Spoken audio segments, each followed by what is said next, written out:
That John Deere has already destroyed 11 garages, and it's about to bury yours too, if the bank doesn't get you first. That was the warning whispered through the farming community when the massive green and yellow 9RX rolled through Natasha Anderson's gate, its diesel engine rumbling like a death sentence. But while everyone saw a cursed machine, Natasha just wanted to discover one thing. Was it the tractor deceiving the mechanics, or the mechanics who gave up too soon? They say she's the last resort, the one who fixes the equipment that no one else will touch. Her name is Natasha Anderson, but in the farming community, they know her as the mechanic's daughter. Some say it with respect, most say it with doubt. Her workshop has no corporate logo, no climate-controlled diagnostic bay, no receptionist in pressed uniforms. It's an old metal building filled with hydraulic oil up to the rafters, smelling of diesel fuel and her father's fading legacy. And she likes it that way, because when farmers arrive here, they no longer come for the fancy equipment. They come for answers. They come when technology, dealer diagnostics, and certified technicians in clean coveralls have failed them. She has seen things that would make a John Deere engineer question their education. She has disassembled hydraulic systems that had more mysteries than a murder investigation. But there are stories, my friends, that are not of pure mechanics. They are stories of legends, of cursed tractors that cross the line between electronic failure and something darker.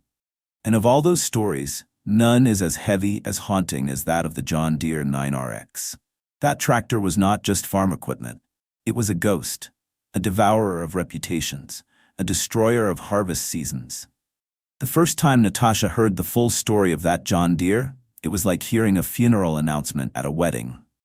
She was under an old case combine, trying to trace a wiring fault that looked like someone had let rats redesign the electrical system, when Tom Reichert entered. Tom Reichert is one of those fifth-generation farmers who have more worry lines from equipment problems than from weather.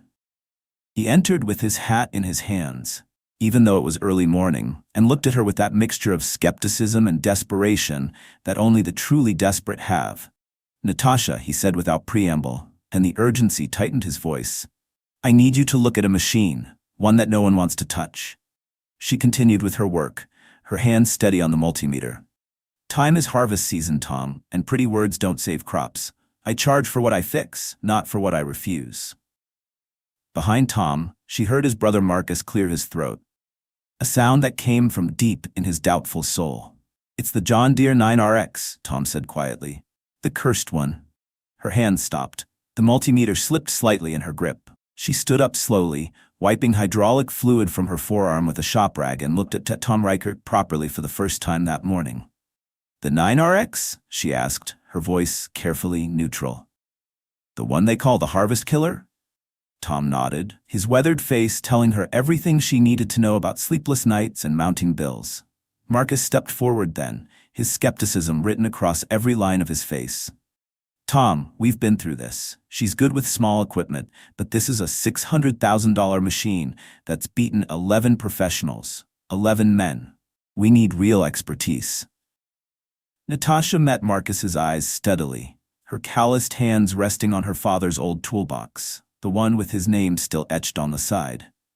"Your real experts already failed, Marcus," she said, her voice level but edged with steel.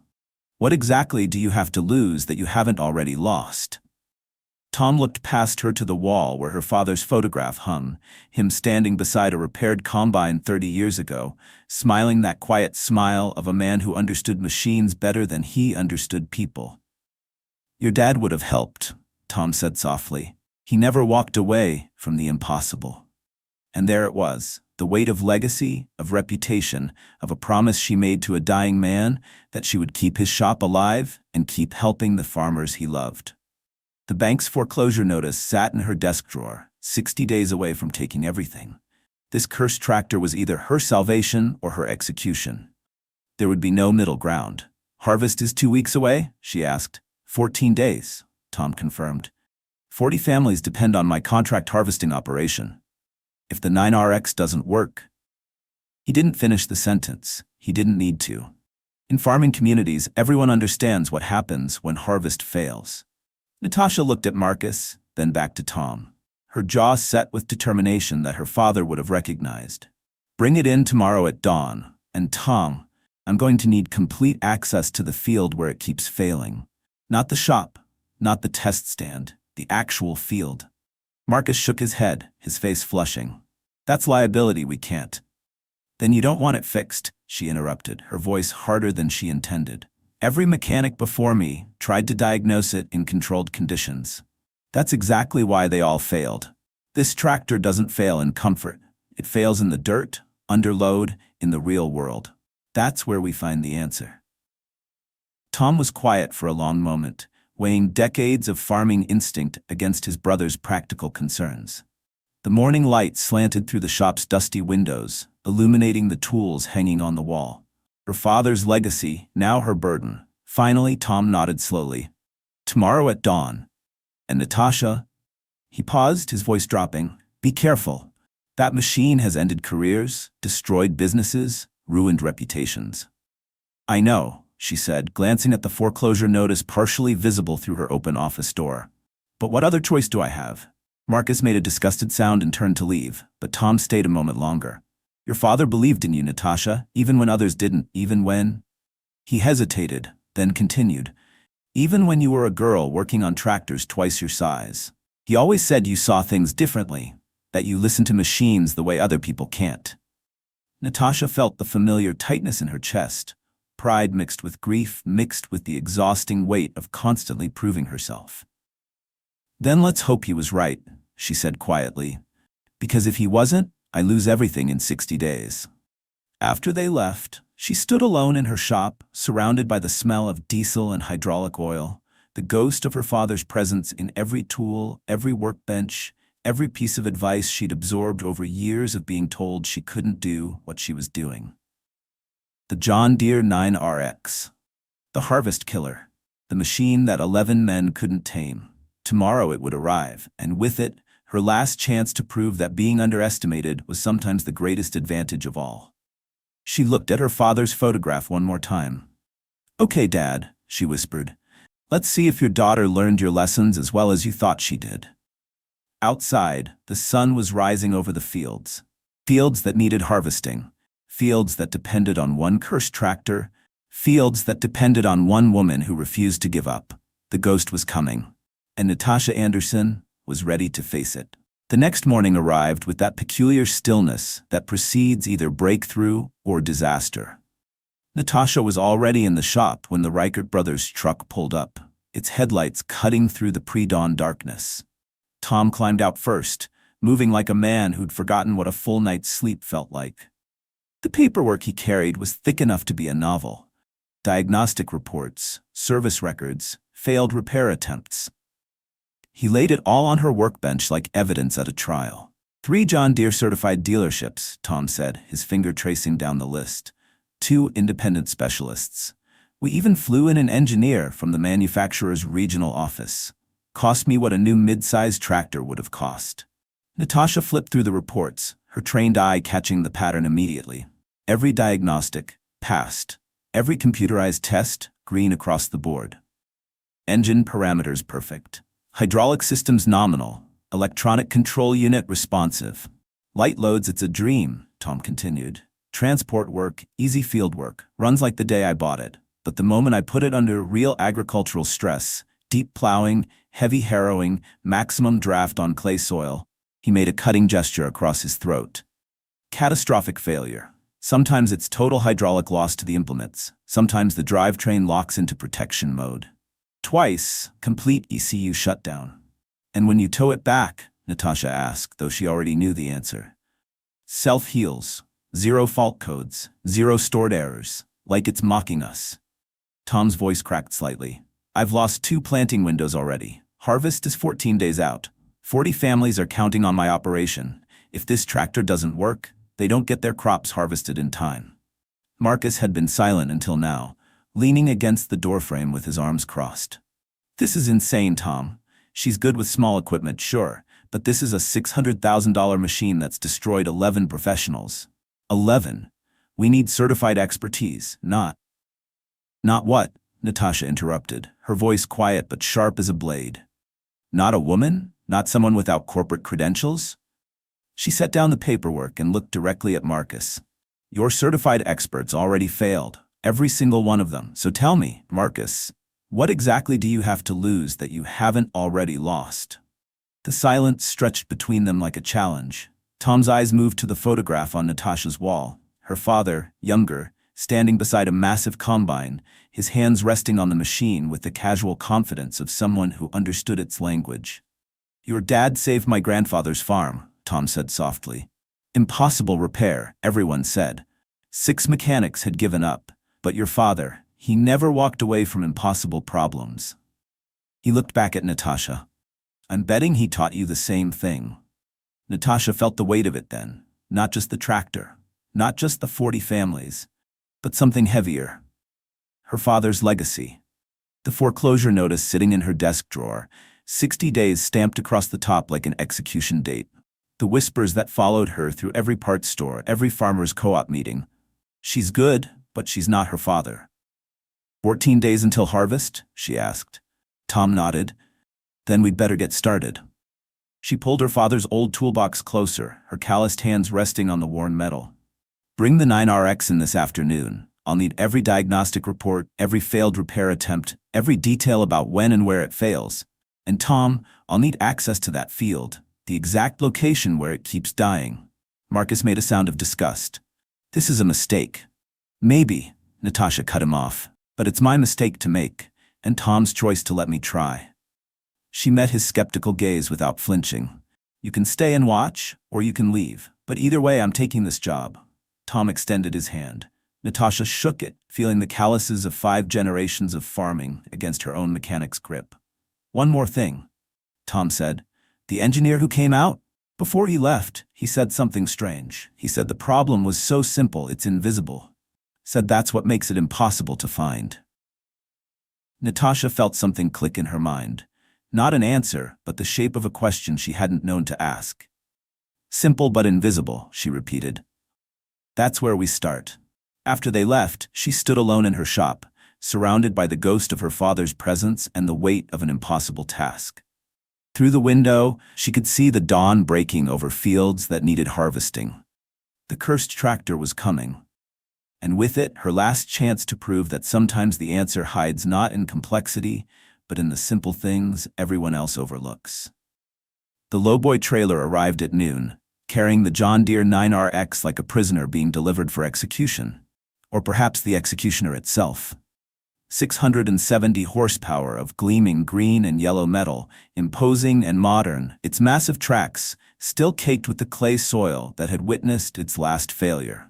Jamie was already waiting by the shop entrance, her young face a mixture of excitement and nervousness. That's really it? The harvest killer? That's it, Natasha confirmed, watching as the trailer operator began the unloading sequence. By the time the 9RX rolled into her shop, a small crowd had gathered outside. Local mechanics, parts store employees, a few farmers.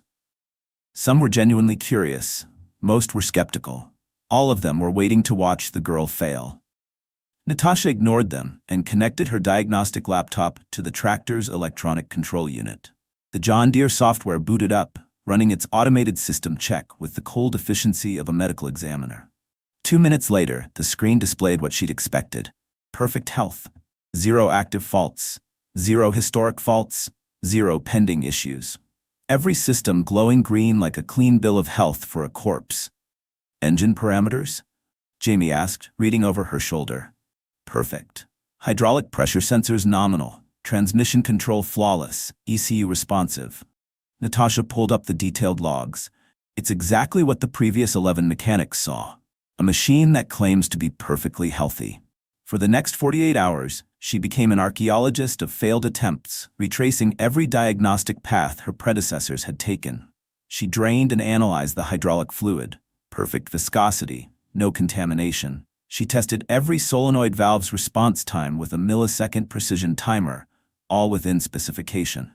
She spent 6 hours examining the main wiring harness with a magnifying glass and multimeter, searching for chafing, corrosion, or voltage drops. The insulation was pristine, connections solid. The service manual procedures passed flawlessly. She even rolled the 9RX onto her shop's chassis dynamometer, a device that could simulate field loads by creating resistance against the tracks. Maximum rated load, sustained for 30 minutes.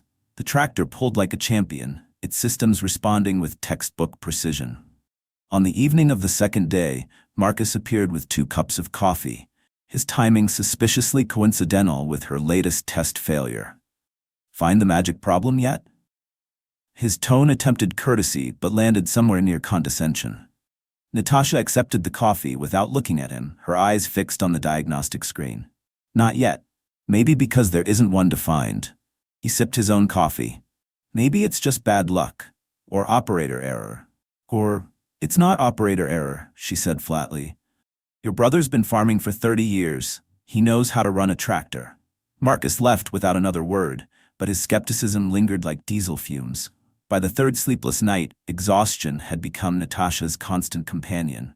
The diagnostic printouts covered her workbench, her office floor, even parts of the shop bay, a paper trail of failed theories and dead ends. She checked everything the previous 11 mechanics had checked, and like them, she'd found nothing. Jamie found her sitting cross-legged on the shop floor at 2 in the morning, surrounded by service manuals and diagnostic reports, her eyes red from strain and frustration. Natasha, Jamie said softly, crouching beside her. Maybe we're in over our heads. Maybe this problem is just beyond what we can figure out. Natasha looked up at her young assistant, seeing in Jamie's worried face the same doubt that probably lived in the eyes of everyone who'd watched her take this job. Then her gaze drifted to the wall, to her father's tools hanging in their designated spots. Wrenches, sockets, specialty tools for hydraulics and electronics, each one placed exactly where he'd always kept them. She was hitting the same wall that had broken 11 professionals before her. How does a machine fail catastrophically in the field, yet pass every diagnostic test in controlled conditions? How do you diagnose a ghost that only appears when you're not looking? Her father's voice came to her then, a memory so vivid she could almost feel his hand on her shoulder. Natasha, controlled conditions don't tell you what the dirt and vibration and heat will reveal. The machine talks differently when it's doing real work. Sometimes you can't find the truth in the shop. Sometimes you have to go where the machine actually dies. She stood up suddenly, the movement startling Jamie. That's it. What's it? We've been doing exactly what the other 11 did. Trying to make it fail here, in comfort, in controlled conditions. Natasha looked at the 9RX sitting silently in her shop bay, its systems clean and calm. But this tractor doesn't fail in comfort, it fails in hell. We've been asking the wrong question in the wrong place. Jamie's eyes widened. You want to take it to the field? Tomorrow morning, Natasha confirmed. We're going to make this machine do exactly what kills it, and this time, we're going to be there when it dies. Day 4 began in the cold pre-dawn darkness, with Natasha standing beside the silent 9RX, a new theory forming in her exhausted mind. The fault wasn't purely electronic or mechanical, it was environmental. A perfect storm of conditions that couldn't be replicated on any diagnostic stand. She mentally cataloged what happened in the field but not in her shop. 3-axis vibration from rough terrain that shook every component simultaneously. Temperature cycling from cold morning starts to afternoon heat exceeding 100 degrees, causing metal expansion and contraction. Dust infiltration. Sustained maximum load for hours, not minutes. Soil resistance that varied dramatically by moisture content and composition. The hydraulic system controlling implement draft load, that's where the maximum stress concentrated during plowing. She'd already checked every component twice, but something kept pulling her back to the hydraulic pressure sensor. It was the messenger, the component that told the ECU how much resistance the implement encountered, which determined power delivery. Kill that signal, and you kill the tractor. She inspected the sensor mounting again, connected properly, reading correctly, voltages perfect. But then a memory surfaced, her father's voice from years ago, teaching her about stress fractures in cast aluminum housings. They can be invisible to the naked eye, Natasha, but catastrophic under the right conditions. Metal remembers stress even when we can't see the scars. She retrieved her jeweler's loupe and a penetrating dye test kit from her father's tool chest. The dye was designed to seep into microscopic cracks and highlight them under UV light. She applied it carefully to the sensor's aluminum housing, waited the prescribed 30 seconds, wiped away the excess, and examined it under high magnification. There, almost invisible, even under the loupe, a hairline crack in the casting, running from a mounting bolt hole directly to the pressure port, so fine that even the penetrating dye barely highlighted it, like a whisper of structural failure. In the shop, with steady temperature and minimal vibration, the crack stayed closed, sealed by the microscopic layer of oxidation and hydraulic residue that naturally formed on aluminum. But Natasha suddenly understood what happened in the field. Extreme vibration from rough terrain shook the sensor housing at frequencies that resonated with the crack. Massive temperature cycling, cold morning metal contracting, then afternoon heat expanding it, worked the crack open and closed like breathing. Maximum pressure pulses during heavy draft work stressed the housing precisely where the crack originated. The crack would open microscopically, perhaps only microns, but enough to allow pressure bleed. Worse, it would introduce air bubbles into the hydraulic signal line. The ECU, receiving erratic pressure readings that spiked and dropped randomly, would interpret this as catastrophic hydraulic failure and immediately enter protection mode. Power cut. Emergency protocols engaged. Tractor dead. Then, towed back to the shop, everything would cool down. The vibration would stop. The crack would close again, sealed by that same microscopic layer of residue. The diagnostic computer would read the sensor and find it perfect, because at that moment, it was. The fault had physically closed itself. The solution sat in a parts catalog on her workbench, a replacement sensor housing. $15. Jamie had arrived during Natasha's examination. Now she called her over. Look at this, right here, under the loupe. Jamie squinted through the magnification. I can barely see it. That tiny crack caused all this? This is why the 11 before me failed, Natasha said, her voice carrying equal parts exhaustion and vindication. They were looking for an electrical fault or a mechanical failure. This is both. A physical defect that only manifests as an electronic error under perfect storm conditions. In the shop, it's invisible. In the field, it's catastrophic. Jamie looked up from the loupe, understanding dawning in her eyes. The computer couldn't see it, because by the time the tractor got back here, the problem had literally disappeared. Exactly. The diagnostic system isn't lying, it's just blind to physics. Natasha straightened up, feeling the weight of 3 sleepless nights in her bones, but also the electric thrill of discovery. Now comes the hard part. I have to convince Tom and Marcus to let me prove it. And if you're wrong? Natasha looked at the $15 part, then at the $600,000 machine, then at the foreclosure notice still sitting in her desk drawer. Then I lose everything, she said simply. But I'm not wrong, this is it, this is the ghost. The replacement sensor housing took 30 minutes to install, Natasha's hands moving with the practiced precision her father had drilled into her since childhood. But as she torqued the final bolt to specification, she knew the easy part was over. She called Tom from her office, her voice steadier than she felt. I found it. A microscopic stress fracture in the hydraulic pressure sensor housing. It only opens under field conditions.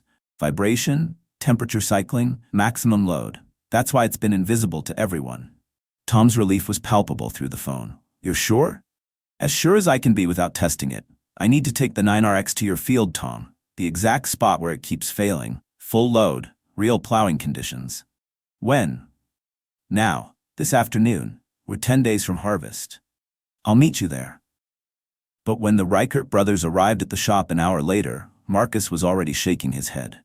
Absolutely not. We've already spent $50,000 on solutions that failed in the field. We're not risking more damage based on a hunch about a crack we can barely see. It's not a hunch. It's a theory, Marcus cut her off. Just like the other 11 theories that turned out to be wrong. The argument continued in Tom's kitchen, voices rising as the afternoon sun slanted through the windows. Natasha forced herself to remain calm, to present her case with the methodical logic her father had taught her. Every previous mechanic tested only in controlled conditions. That's exactly why they all failed. The fault only manifests under real-world agricultural stress. Rough terrain, temperature extremes, maximum load, sustained operation. I can't prove my diagnosis without replicating those exact conditions. Marcus turned to his brother, his frustration boiling over. Tom, we can't afford another failure. The insurance won't cover more damage, and we're out of time. This is insane. Tom was silent, his weathered hands wrapped around a coffee mug, his eyes distant. Then his gaze shifted to the photograph on his office wall. Natasha's father, younger, standing beside the combine he'd resurrected when 6 mechanics had declared it dead. Marcus, Tom said quietly, we're out of options and out of time. Natasha's father would have had the guts to test his theory. He looked at Natasha. We do the field test. Tom. My decision, Marcus. My farm. My risk. Natasha felt a wave of gratitude mixed with terror. One condition, she said. I operate the tractor myself during the test. If something goes catastrophically wrong, it's on me, not your insurance. I'm willing to bet everything on this diagnosis.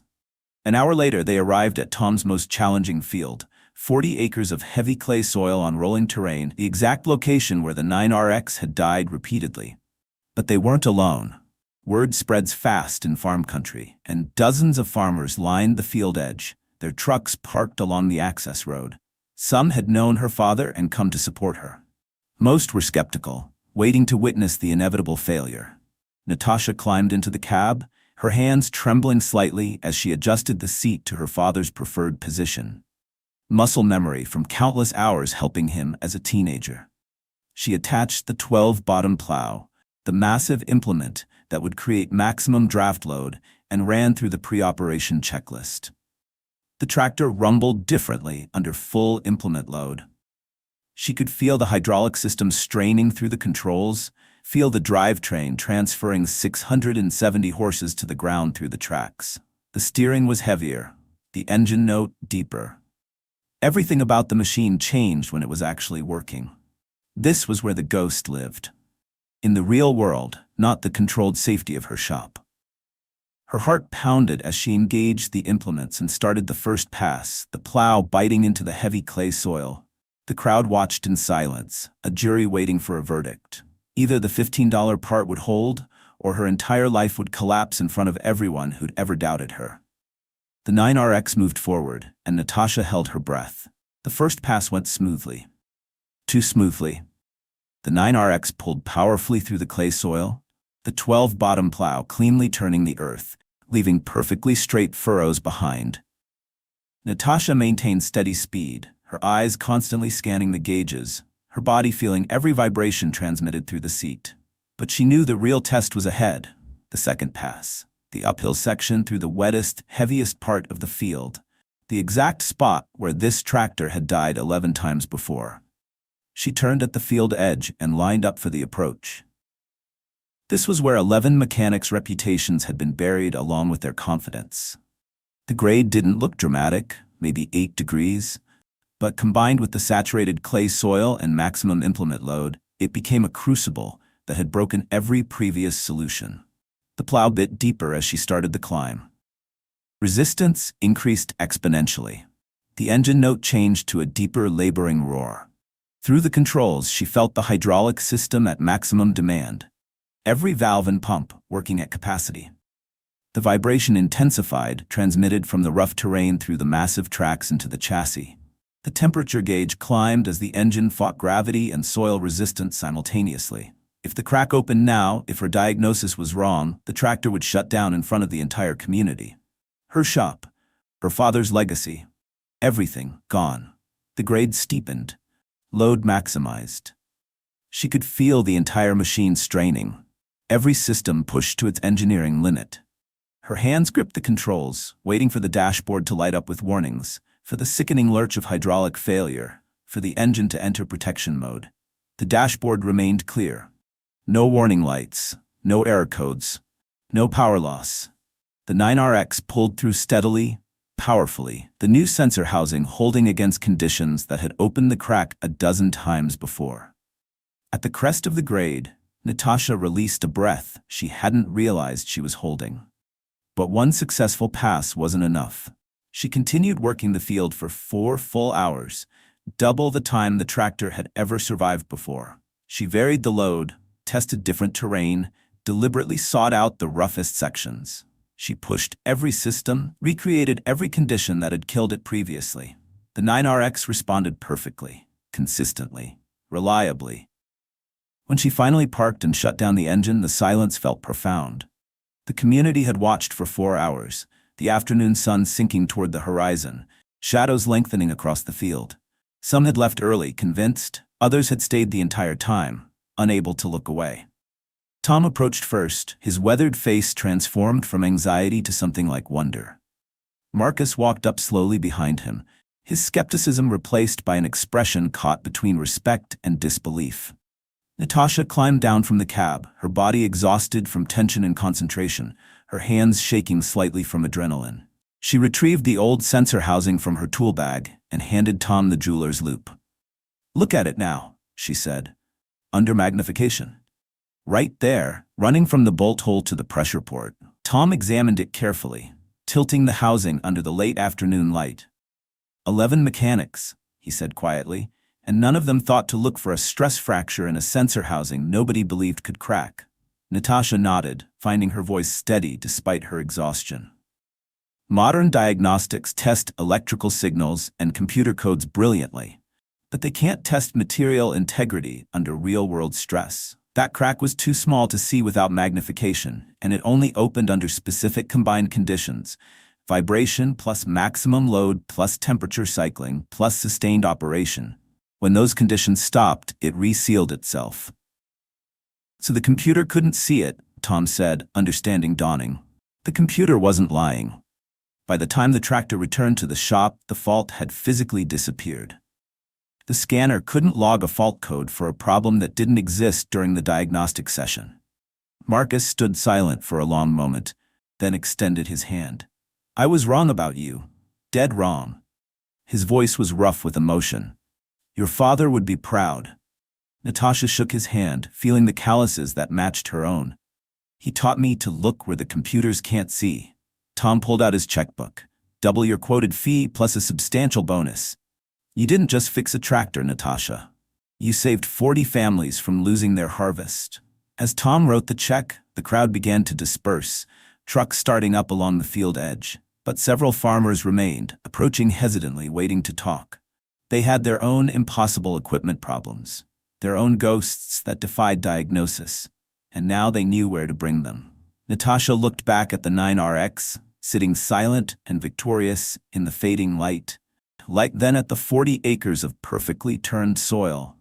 Proof that sometimes the answer to the impossible is a $15 part, and the courage to test your theory where the machine actually lives. News travels through farming communities like wind through wheat fields. Within 48 hours, Natasha's phone rang constantly. Farmers with impossible problems, equipment that baffled dealerships, machines that defied diagnostics. The story spread with each retelling: the cursed 9RX tamed by a female mechanic who saw what 11 certified experts had missed. Her reputation transformed overnight. She was no longer the mechanic's daughter trying to keep the shop alive. Now she was the one who solves what technology can't see. The bank called on day 3. In light of her recent success and rapidly expanding client base, they were extending her loan and offering better terms. The foreclosure notice became irrelevant paperwork. Local mechanics reacted differently. Some, like the dealership service manager, who'd failed twice with the 9RX, visited to discuss the case professionally. He examined her diagnostic process, acknowledged that fresh perspective and unconventional thinking mattered more than credentials. Others remained silent, their pride bruised. Bill, an older independent mechanic who'd lost his shop over the 9RX failure, stopped by one evening with a 6-pack. "I looked at that sensor mount 3 times, Natasha. Checked the connections, tested the voltages, verified the signals." He shook his head. "Never occurred to me to check for microscopic stress cracks in the housing itself. You taught an old dog something important, that the solution isn't always where the technology points you." Then Sarah Chen arrived, an agricultural engineer from Case IH corporate headquarters. She'd reviewed Natasha's diagnostic report, submitted through John Deere's field failure database. "Natasha, you identified a failure mode we've been chasing across multiple equipment lines for 2 years. stress-induced microfracturing in cast aluminum components subjected to sustained field vibration, and thermal cycling. Our diagnostic protocols weren't designed to detect this type of intermittent physical failure. She paused. We'd like to hire you as a field diagnostic consultant. Natasha declined the corporate offer, but agreed to consult on specific challenging cases. She had something more important to do: honor her father's legacy by keeping the independent shop running and mentoring the next generation. Jamie had been watching everything with wide eyes. You think I could learn to diagnose like that? Natasha smiled, remembering her father teaching her the same skills. Already are, Jamie. Already are. 6 weeks later, during peak harvest season, Robert Cunningham brought his Case IH Axial Flow 9250 combine to Natasha's shop with a problem that had defeated the Case IH dealer twice. The combine ran perfectly for the first hour of operation each day, then gradually lost engine power and entered protection mode, claiming catastrophic air restriction. They replaced the air filter 3 times, Robert explained, frustration evident in his voice. Checked every sensor, verified every connection. Nothing. Same pattern every day. First hour perfect, then gradual power loss, shut down. Cool down overnight, next morning it's perfect again. Tom Reichert had recommended Natasha. If anyone can solve an impossible problem, it's her. Natasha recognized a pattern similar to the John Deere but inverse. Instead of field vibration opening a fault, something about sustained operation was creating one. She focused on the air intake system. The engine claimed air starvation, so she examined how dust and chaff affected the system over time. The dealer had checked the air filter, but not the pre-cleaner system or intake routing. Natasha discovered that the combine's aftermarket cab pressurization modification, installed to improve operator comfort, had altered the engine air intake pressure balance. During harvest operations, fine dust gradually accumulated in a dead zone of the pre-cleaner housing where the modified airflow created an eddy current. Over 45 to 60 minutes, enough dust accumulated to partially block the upstream sensor. The mass airflow sensor began reporting restricted flow. The ECU, protecting the engine, reduced power. When shut down overnight, the dust settled away from the sensor. Morning starts were perfect. The dealer's diagnostics always occurred during the first hour window when the system was still clean. Solution: $40 in material to install a strategically positioned deflector that eliminated the eddy current and prevented dust accumulation. Test: 6 hours of continuous operation during peak harvest conditions. No power loss. No protection mode. Consistent performance. The case taught Natasha another lesson. Aftermarket modifications can create failure modes the manufacturer never anticipated, and time-delayed faults require extended observation under real working conditions. Late fall brought an unusual case, a Kubota M7172 with precision guidance that worked perfectly for everyone except its owner, Maria Sandoval. Other operators used the tractor without GPS issues, but when Maria operated it, the GPS lost accuracy, displayed erratic positioning errors, and made precision planting impossible. The dealer blamed my technique, Maria said, her frustration barely contained. Suggested I needed additional training. I've been operating farm equipment for 20 years. The tractor has a problem, not me. Natasha recognized something familiar in Maria's frustration. The dismissive assumption that the operator must be at fault, especially when that operator is a woman. She agreed to investigate. The diagnostic challenge. The fault was operator-specific but not technique-related. What varied between operators besides skill? Natasha observed Maria operating the tractor and noticed something. Maria was shorter than the other operators and adjusted the seat fully forward. She also listened to an aftermarket satellite radio, something the taller male operators didn't use, preferring their own Bluetooth speakers. The breakthrough came when Natasha mapped the GPS error pattern. It only occurred when the seat was forward and the radio was on. The aftermarket radio installation used improperly shielded power cables that created electromagnetic interference. When the seat was fully forward, Maria's position placed the GPS receiver mounted on the cab roof, directly above the radio's antenna amplifier. The combined interference corrupted the GPS signal. Other operators, sitting farther back with different audio preferences, never encountered the interference geometry. Solution: proper shielded power cables, and an EMI filter for the radio. Total cost under $60. Maria tested it for a week during fall planting. Perfect GPS accuracy regardless of seat position. She returned with tears in her eyes. "You're the only person who believed me when I said something was wrong. The dealer made me feel stupid." Natasha shared her own experiences fighting for credibility. Never let anyone tell you that you don't know your own equipment. Trust your instincts. The case reinforced a critical lesson. Sometimes the impossible problem is a combination of factors so specific that standard diagnostics will never find it. Natasha's shop transformed over the following months. The foreclosure notice became a distant memory, replaced by a waiting list of clients seeking her diagnostic expertise. But more important than financial success was the shift in community perception. Local farmers no longer saw her as the mechanic's daughter. Now she was simply the mechanic who solves impossible problems. The three legendary cases, the John Deere stress fracture, the Case IH dust accumulation, and the Kubota electromagnetic interference, became teaching stories in the agricultural community, parables about looking beyond the obvious. Natasha invested in her shop, upgrading diagnostic equipment, expanding the workspace, and creating a training area. But she chose her tools deliberately. Advanced technology for gathering data, traditional hands-on investigation for finding answers. She taught Jamie and 2 new apprentices her philosophy. Modern diagnostics show you symptoms brilliantly, but they can't always see causes. The computer tells you what's wrong from its perspective. Your job is to discover what the computer can't see. Bill, the older mechanic who'd lost his shop to the cursed 9RX, joined her part-time as a consultant. The dealership service manager referred complicated cases to her, no longer viewing her as competition, but as a specialist for truly difficult problems.